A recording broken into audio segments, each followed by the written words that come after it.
Chapter 17. Did you have to separate them? Outside time, location, Department of Progressions, Heaven's Realm, Third Dimension. The beloved swiped his hand across I-1704 and gave Enoch a sympathetic pat on the shoulder. It is a shame you had to separate the two brothers. The beloved seemed surprised at his comment. I did not separate them, he said. They separated themselves. Enoch furrowed his brow. How so? They separated themselves many times before the event at the Tower of Babel took place, said the beloved. Enoch drummed his fingers on the tabletop for a moment while he racked his brain. I don't understand, said Enoch, looking genuinely confused. The beloved smiled gently. Let's walk through their courses of action, shall we? The beloved touched I-1704 and spoke one word. Remember. At his word, I-1704 immediately displayed 5 instances. Each view of the occurrence came forward from the panel and hovered frozen in the room. Come, said the beloved, as he stepped inside the first occurrence. Enoch followed him. See here, said the beloved. This is the first separation. Enoch was more curious about the gods of Elder Sheba than the God of his own father. Enoch browsed all around the occurrence, surprised that he was not viewing it like a memory. The past event was as real as the present. He and the beloved were inside the occurrence as it was happening, but not visible to the people inside the occurrence. Enoch watched as Peleg and Joktan argued at the dinner table with their father Eber. Joktan talked about wanting to know if the image could really talk. Enoch almost grabbed an empty bowl to get some stew, but he stopped when the beloved gave him a warning look and shook his head.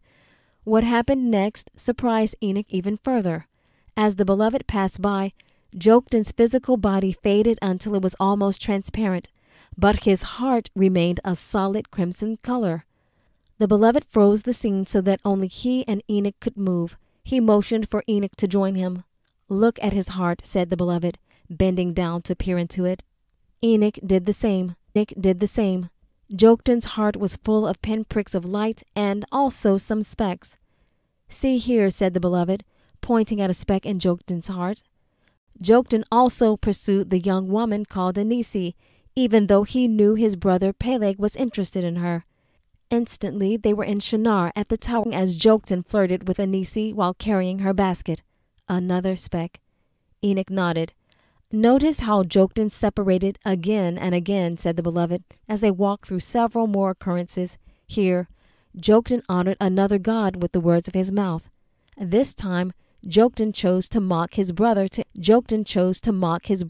impress the young maidens, and Joktan would have participated in a vile ceremony had Peleg not destroyed the image when he did.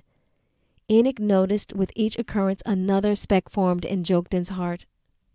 So you see, Joktan and Peleg separated themselves. Every time someone departs from our truth, there is a separation, said the beloved. He closed out all the occurrences with a swipe of his hand. Any more questions? The beloved walked towards the table and motioned for Enoch to sit down. Instantly, Enoch's plate of favorites appeared. The roasted vegetables and sweet elati cakes were steaming. It grinned and dug into the food. Then Enoch stopped eating so suddenly the food almost fell out of his mouth. He gazed straight ahead, dumbfounded. The beloved was eating. What? Said the beloved in between bites. I didn't know you could eat, exclaimed Enoch. Of course I eat, said the beloved. Food is my idea. Good thinking, said Enoch as he licked the crumbs from his plate. More elati cakes appeared on Enoch's plate. Have some more, said the beloved, while I finish explaining our intervention at the Tower of Babel. What will happen to the people now? Asked Enoch. The sons of Noah will continue to separate and regroup themselves until the great separation comes at the fullness of progression 1704, explained the beloved. What purpose will that serve? Asked Enoch. The beloved bit into another elati cake and continued. Towards the end of progression 1704, that wicked one will try to organize the people under one ruler again. We merely slowed down this process by scattering the people through many tongues. Since they cannot understand each other, they will separate into people groups and multiply throughout Adama as originally intended. This physical and linguistic separation will protect them from complete domination by his Nephilim until the seed comes. Oh, I think I understand, said Enoch. It will be difficult for the rebellious one to completely conquer the people unless the people are completely one. Exactly, said the beloved. The scattering of the sons of Noah protects the bearer of the seed until his time. That wicked one has no idea which tribe will produce the promised seed. Oh, Enoch added, as brilliant colored lights exploded from his head. And the garments of Father Adam and Mother Eve, were those decoys too? Precisely, said the beloved. That furious one tried to corrupt Ham's lineage because Ham possessed the garments. For a while, the hidden father let it seem as though the garments gave the possessor power, but all along the power came from doing our will. The beloved continued, little did that evil one know that the bearer of the seed cannot be perceived by the outward appearance, for the hidden father looks on the heart.